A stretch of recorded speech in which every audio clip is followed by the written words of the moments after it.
대선 이 얼마 남지 않아서 우리가 온갖 언론 매체를 통하여서 대선 후보들의 행보들을 하나하나 보고 있습니다. 다들 느끼시겠지만 그 어떤 대통령 선거보다 참 열악한 환경이다, 또 참 안타까운 현실이다 하는 생각들을 하게 되는데,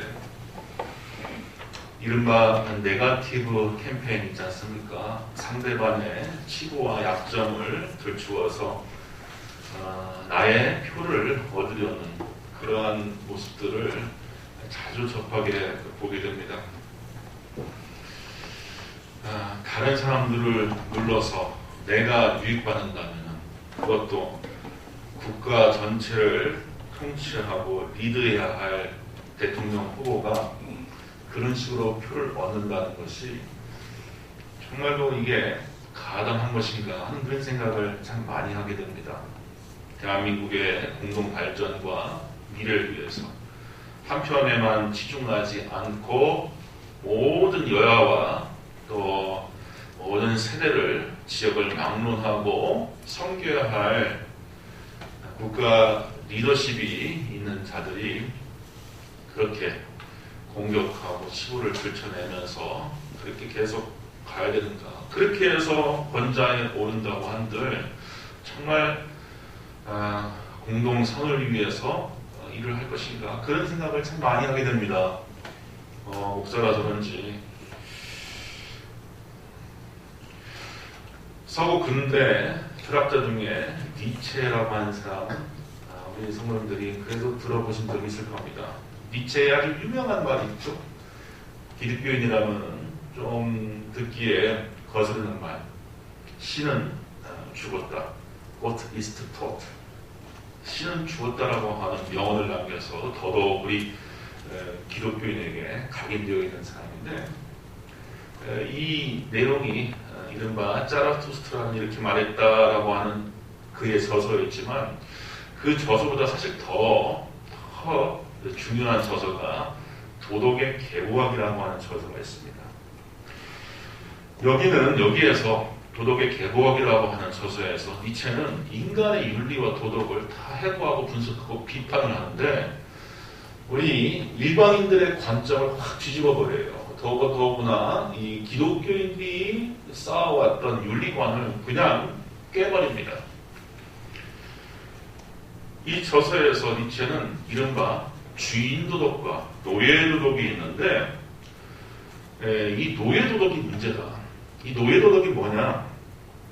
동서고금을 막론하고 많은 현자들과 성인들이 인류에게 겸손하라, 청빈하라, 온유하라, 순종하라, 양보하라, 관용하라, 이런 것들을 가르쳤는데, 정작 그 도덕을 한꺼풀 벗겨내고서 그 본질을 보면은 노예도덕이다, 이렇게 이야기를 하는 겁니다. 노예도덕이다. 그것은 주인도덕이 될 수가 없다. 가난, 용서, 사랑, 관용, 순종, 이런 것들, 이건 노예들이나 하는 법규다, 이렇게 비판을 했던 거예요. 가령 강자가 약자를 때렸다고 합시다. 그러면은 약자는 힘이 없어서 또는 두려워서 얻어맞기만 합니다. 그런데 그 얻어맞는 약자는 자기 자신의 정당성을 만들어 놓는 거예요. 내가 저 사람을 때리지 못해서 맞는 게 아니라 내가 때리지 않은 것이다. 내가 복수하지 않는 것일 뿐이다. 내가 참은 것이다. 이건 훌륭한 인내였다. 훌륭한 용서다. 이것은 원수사람이다. 이런 식으로 자기 합리화를 한다는 것이죠. 그렇게 상상 속의 정당화, 자신의 나약함을 심오한 도덕으로 둔갑시키는데, 이게 곧 노예도덕이다, 이렇게 이야기를 하는 겁니다. 그러면서 노예도덕을 버리라. 세상 사람들이요, 노예도덕을 버려라. 그리고 강자의 능력과 함께 주인도덕을 가져라, 이렇게 외쳤던 겁니다. 그래서 강자는 남을 비판하고 비난하고 부정하지 않아도 현실의 행복을 누릴 수가 있다. 다른 사람을 의식하지 않아도. 그러나 약자는 누군가를 비방하고 부정해야지 자기 정신이나마 행복해질 수 있다. 정신 승리하는 것이다. 그렇다면 왜 세상에 노예도덕이 등장했는가? 부자, 권력자, 잘난 자에 대한 미움, 질투, 적개심, 부러움이 결합된 그 어떤 원한 감정 때문에 이 노예도덕이 등장했다. 타인을 부정하고 적개심을 가져야만이 자기를 긍정할 수밖에 없기 때문에 그러한 도덕이 생긴 것이다. 특히 대부분의 도덕, 기독교가 가르치는 윤리, 교훈마저도 노예도덕의 전형이다. 이렇게까지 비판했습니다. 그러면 그러한 노예도덕을 벗어나서 인간은 어떻게 살아야 되느냐? 내가 그랬지고 막 힘의 의지를 찾아라. 권력의 의지를 가져라. 힘을 얻기 위해서 강화해라. 남 눈치 보지 말고 비굴하게 살지 말고 네가 누릴 수 있고 쟁취할 수 있는 것을 풍족하게 누리면서 거기 가운데서 자유를 얻어라. 그렇게 이야기를 했던 겁니다. 자, 여기까지 들어보면은 어떤 면에서 보면 시원시원한 면이 있어요. 그렇죠? 또 그럴듯한 논리가 있습니다. 기왕 한 세상 살고 가는데 멋지게 살다 가야죠. 돈도 좀 많이 벌고 새도 좀 부리고 인기 명망 얻고 남 밑에서 있는 것보다 남 위에 서고 그러면서 지배하고 주인처럼 살다 가는 것 좋죠. 사실 니체는 기독교 윤리의 파괴자, 망치를 든 철학자라고 해서 니체 이후에 사고 정신사가 이렇게 확 뒤집혀졌다라고 하는 평가를 받아요. 저 하늘을 보고 저 내세를 바라보고 살았던 유럽인들이 이제 땅을 봅니다. 대지를 찬양하고 우리가 살아가는 이 현세와 현실에 집중하면서 신, 천사, 천국, 영혼, 내세 이런 것들을 딱 버리고 현실, 만족, 육체, 삶 여기에 집중하도록 확 바꿔버렸어요. 니체의 이후에. 어느 정도 공문은 있습니다. 왜냐하면은 사실 기독교의 복음은 영혼을 위한, 내세만을 위한 복음은 아니에요. 근데 사실 2000년 동안 내세를 위해서, 영혼만을 위해서 달려왔던 어떤 편중된 면이 있었습니다.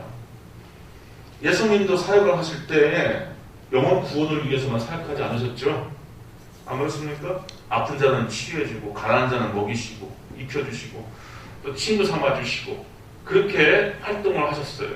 그래서 예수님의 사역 전체를 보면은 영과 육을 망라하고, 현세와 내세를 망라하고, 땅과 하늘을 다 포괄하는 어떤 전인격적이고 초월적인 사역, 총체적인 사역이었어요. 그래서 기독교도 사실 이러한 이야기를 들을 때 또 반성을 할 필요가 있었고 그 뒤에는 좀 많이 달라져 온 것이 사실입니다.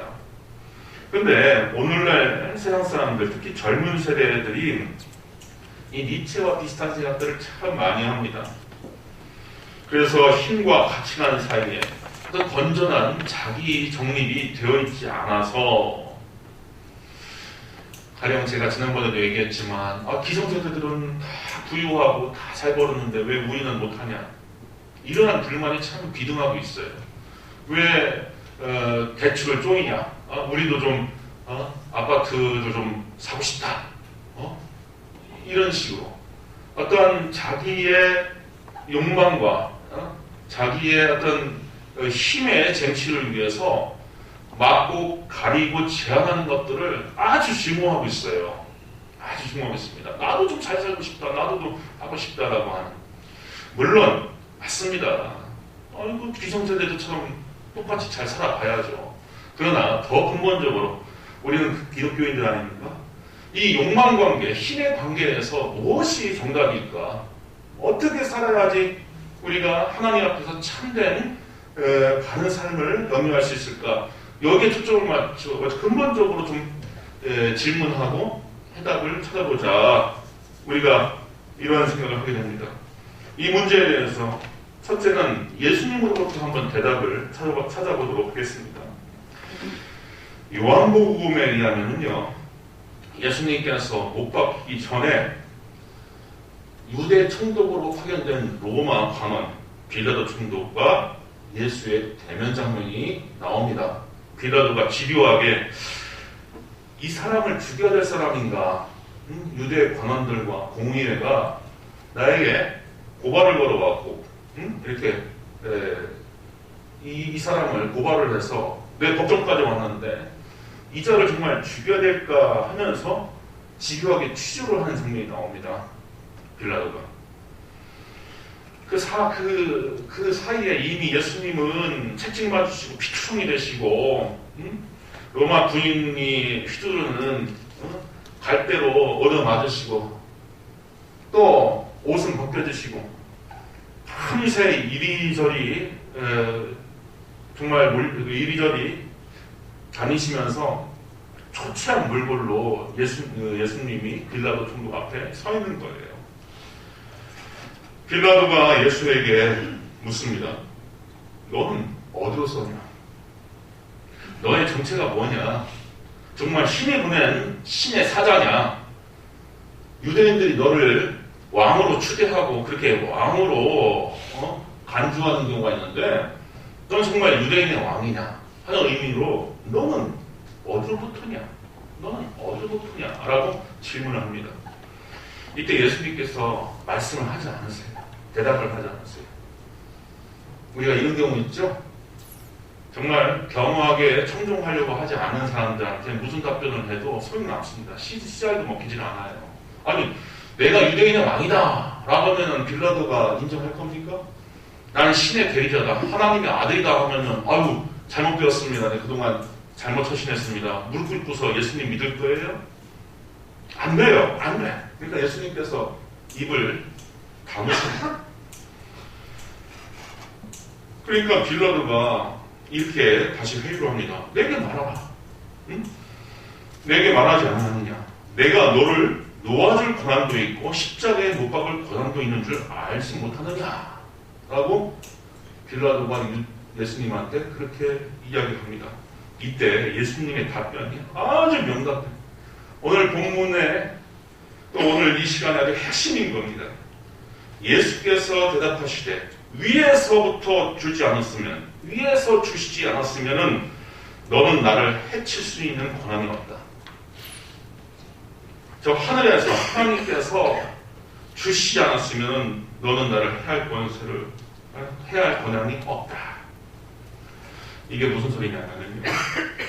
예수님께서 초췌한 몰골로 빌라도 법정에 서기까지의 이 모든 되어진 일들도 다 하나님의 허락, 저 우주 만물을 휘두를 수 있는 주권자가 허락해줬고 네가 사형 선고를 내려서 나를 죽이는 그 권한도 아버지가 주신 거다. 아버지가 주신 거다. 그거 알아라 라고 하는 그런 뜻입니다. 예수님은 자신이 사람의 손에 잡혀 발가 벗겨지고 희롱당하고 채찍맞고 못 박혀 죽는 것, 이 모든 것이 다 하나님의 뜻과 권세 아래 진행되는 사역이라고 그렇게 밝히신 겁니다. 그 모든 일을 수행하는 악한 자의 모략과 행태도 하늘로부터 준 권한이라고 인정하십니다. 그러나 예수님은 본래 어떤 분이십니까? 오늘 본문을 따르면은요, 12절에 능력과 부와 지혜와 힘과 존귀와 영광과 찬송을 받기에 합당하신 분이라는 것이 아주 우주적으로 영원토록. 13절에는 하늘 위에와 땅 위에와 땅 아래와 바다 위에와 또 그 가운데 모든 피조물들이 예수님에게 찬송과 존귀와 영광과 권능을 영원토록 돌린다고 했습니다. 그러니까 쉽게 말해서 온 우주 만물 혹은 그 이상 또 현세와 내세를 초월해서 모든 우주 만물과 그 이상의 우주가 있더라면 그 모든 것들을 통치하고 주관할 수 있는 왕중왕, 주 가운데 주, 만주의 주가 바로 예수님이라고 하는 겁니다. 그러나 예수님은 자기의 힘, 자기의 권세를 10분 활용했습니까? 활용하지 않았어요. 그 어마어마한 권세와 영광이 있음에도 불구하고 자기의 능력과 권세와 권위와 어미를 시기하지 않았습니다. 왜요? 그렇게 해야지. 거꾸로 자기가 섬기고 뺨 맞고 채찍질 당하고 못 박히고 죽어야지 하나님의 용서가 이루어지고 인류에게 구원이 온다라고 하는 것을 예수님께서 아시기 때문에 그렇게 하신 거예요. 이 관계가 참 중요합니다. 있어도 휘둘릴 수 있어도 또 권세 권한을 행사할 수 있어도 안 하는 데에 생명이 살아나고 삶이 변화되고 공동체가 살고 이웃이 사는 그런 진리가 숨어 있다는 거예요. 니체처럼 할 수 있는 대로 다 하고 새도 뿌리고 목소리 내고 다 취하고 다 갖는다면 거기에서는 변화가 없어요. 변화가 없는데 만주의 주요 모든 것을 다 가지고 전권을 갖으신 분이 오히려 순종하고 피 흘리고 눈물 흘리고 땀 흘리고 십자가에서 모든 책을 다 쏟기까지 희생하신 것으로 너와 내가 살고 우리가 살고 세상이 살고 죄인이 용서받는 놀라운 역사가 일어나는 겁니다. 바울의 경우도 한번 상기해 보겠습니다. 바울의 이름이 본래 사울 아니었습니까? 사울? 사도행전에 들어가서 이렇게 몇 장 넘기면 스데반의 순교 장면이 나옵니다. 스데반이 공적인 광장에서 예수님을 증언하다가 거기에서 이제 돌 맞아줬죠. 우리 세신자분들도 여러 계시는데 이 유대교에 있어서는 사람을 죽여야 할 사람을 죽일 때 칼이나 이런 걸로 죽이는 경우는 되게 세속적인 죄악을 저질렀을 때 그런 걸로 죽여요. 그러나 종교적 율법을 벗어난 일로 죽는 경우가 있는데 그건 반드시 돌로 쳐 죽입니다. 돌로. 이런 관습이 중근동에도 여전히 남아있죠. 근데 예수님을 증언하다가 유대인들의 돌에 맞아서 스데반이 죽을 때에 이 돌로 치는 사람들의 겉옷을 청년 바울, 청년 사울이 걷어다가 자기가 관리를 하고 있습니다. 이게 소극적으로 나는 저 사람 불쌍하니까 난 저 사람한테 더 안 던질래 이런 자세가 아니라 당시 바울은 젊은 관원으로서 요즘도 사우디아라비아 같은 데 가보면 종교 경찰이 있습니다. 여자가 치마가 짧거나 불카 히잡 이런 거 두르고 다니지 않거나 하면은 종교 경찰이 거리를 다니면서 막대기로 사람을 때려. 그게 바로 사울이 했던 겁니다. 바울. 그래서 사람들의 겉옷을 모아서 간직했다는 것은 내가 저 사람 죽이는 거 인증을 하니까 허용을 하니까 너희들이 알아서 죽여라. 내가 책임지마 하는 그런 뜻입니다. 그래서 사울이 죽는 그 현장에서 그 사법권을 행사했던 사람이 바울이었다고 추정할 수가 있는 거예요. 당시에 바울은 종교적인 명예가 있었습니다.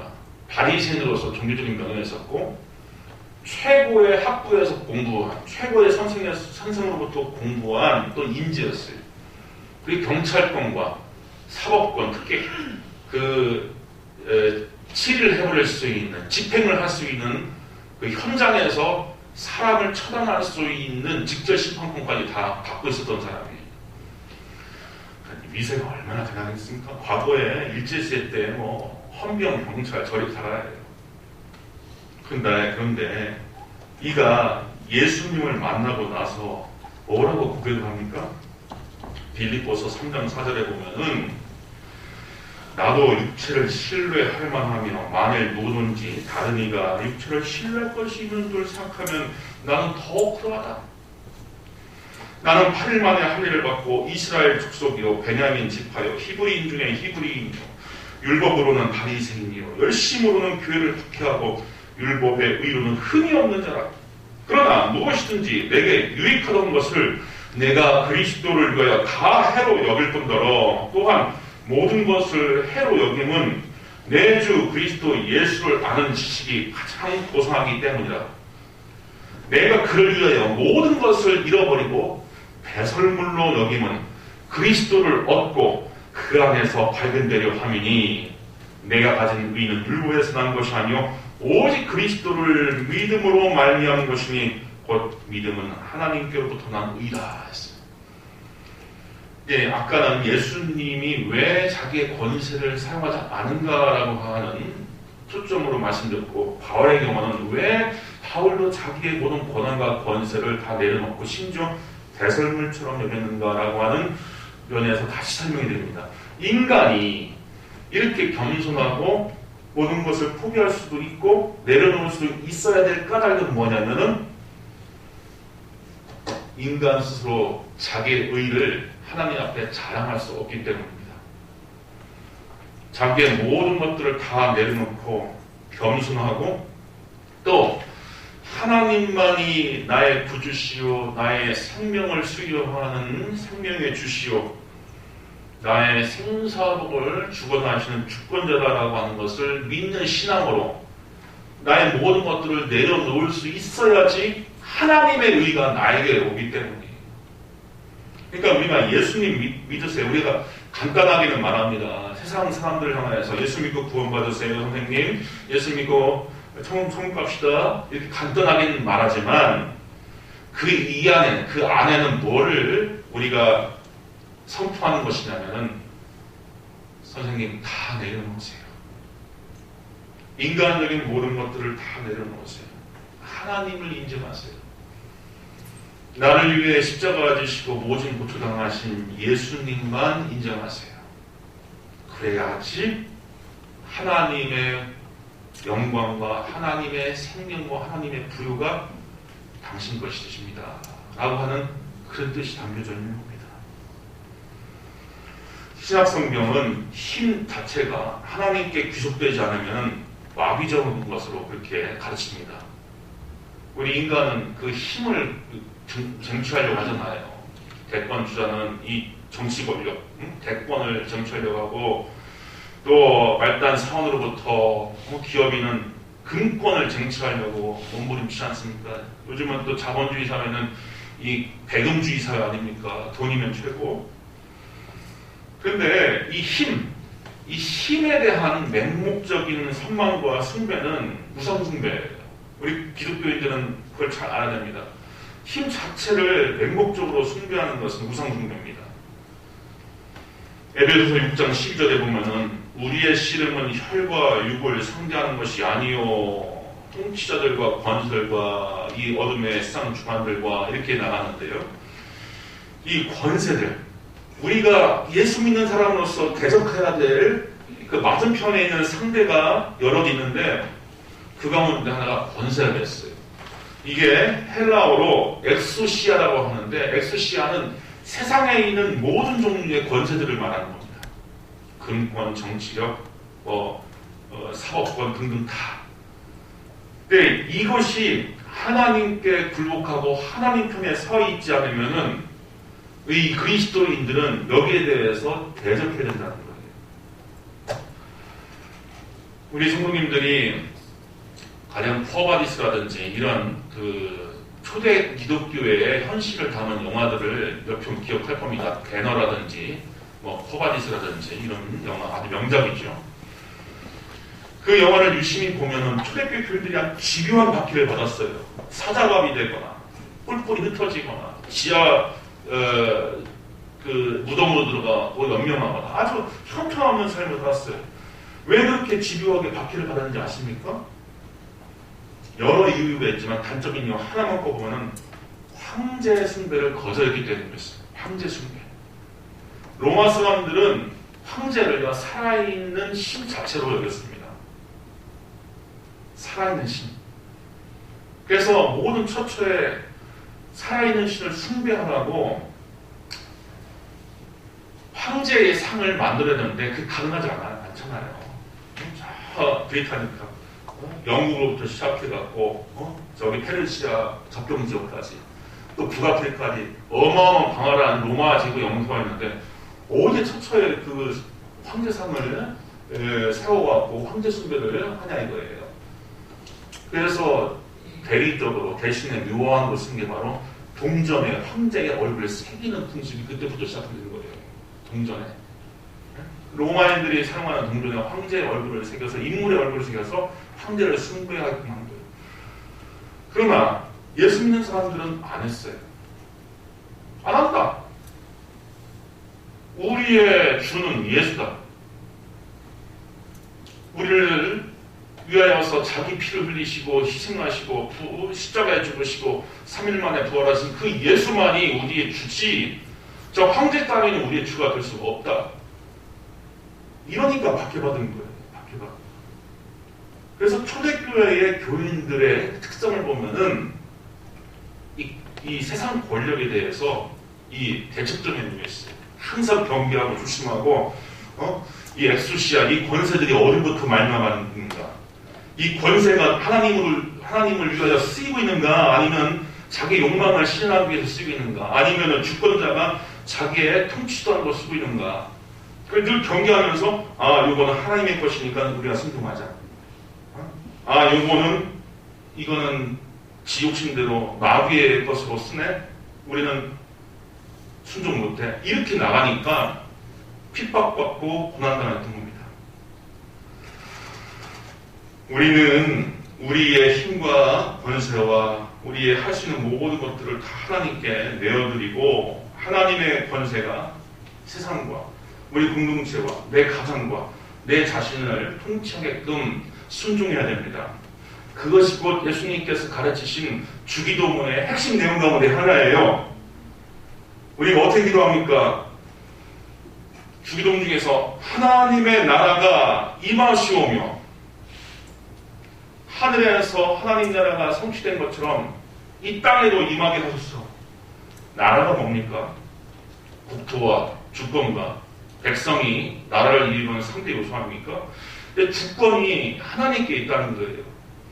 하나님의 주권이 이 땅에 임하게끔 기도하는 것이 바로 주기도문의 핵심 내용인데, 바로 하늘에서 그것이 이루어진 것처럼 땅에서 이루어지이다.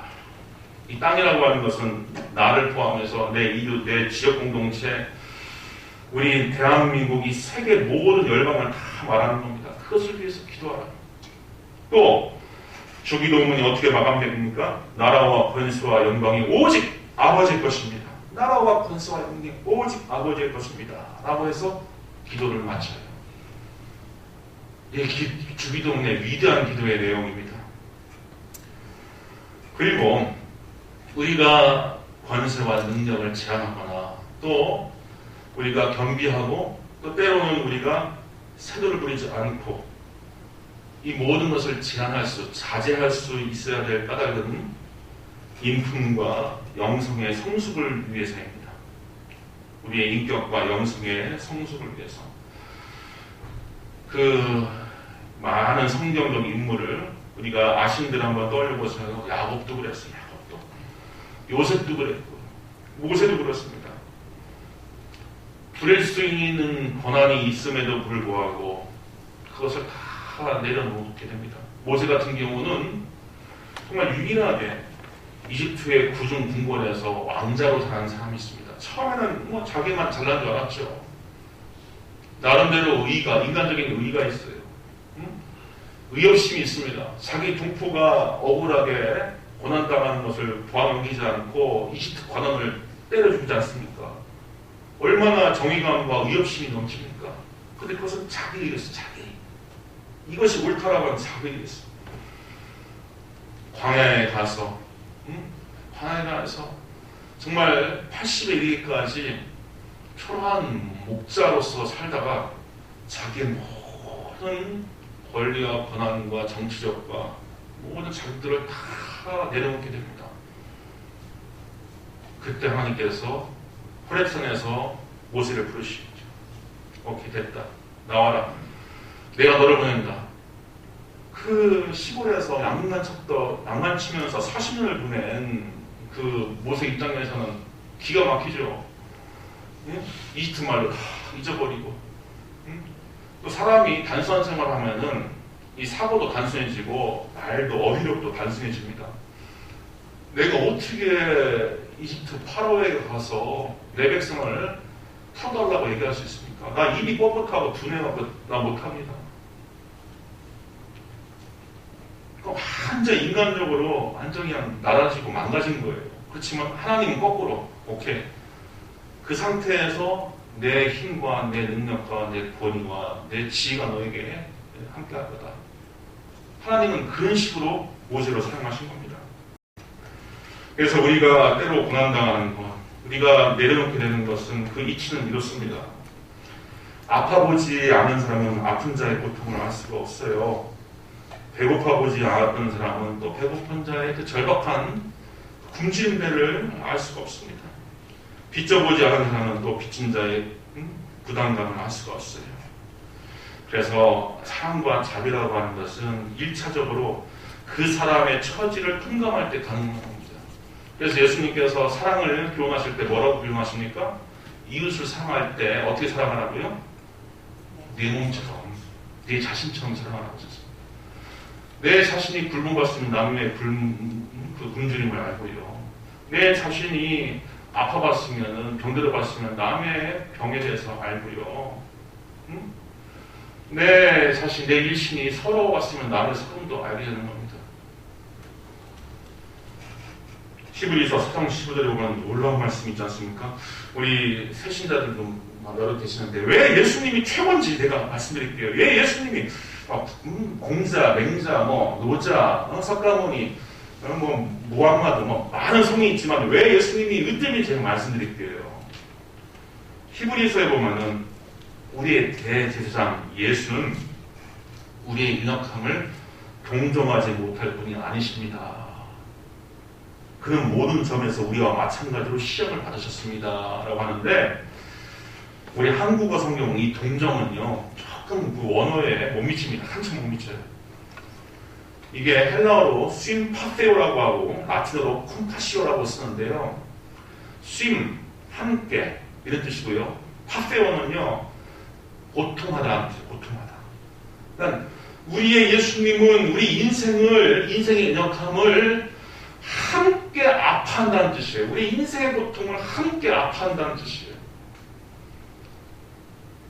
주연절이죠. 주연절이 이게 두 번째 절인데 주연절이 예수님이 세례를 받으시고 공적으로 세상에 나오신 절기를 기념하는 절기입니다. 예수님이 이 세상에 오신 것도 그렇고 세상에서 자기를 드러낸 것도 그렇고요. 생각해 봅시다. 정말 왕가의 왕자로 태어나지도 않고 목수의 집안에 오셔서 마국간의 말구 위에 누우시고요. 변방 나사렛이라고 하는 깡촌, 기지촌에서 30년간 목수 생활을 하시면서 자라나셨습니다. 3년간의 공생일을 하셨어도 여우도 굴이 있고 새벽도 보금자리가 있는데 임자는 나는 머리 누일 자리도 없다 하시면서 유숙하시면서 다니셨습니다. 그리고 죽으실 때 모든 사람이 저주하고 욕하는 그 함성 가운데서 발밖에 들어가고 피를 철철 흘리면서 죽으셨어요. 죽으실 때 내뱉은 일곱 마디 말 가운데서 때로 제게 가장 아프게 들리는 말이 뭐냐면은 내가 목마르다. 내가 목마르다. 내가 목마르다. 일곱 마디 말 중에서 다른 말씀도 다 의미가 되지만 내가 목마르다.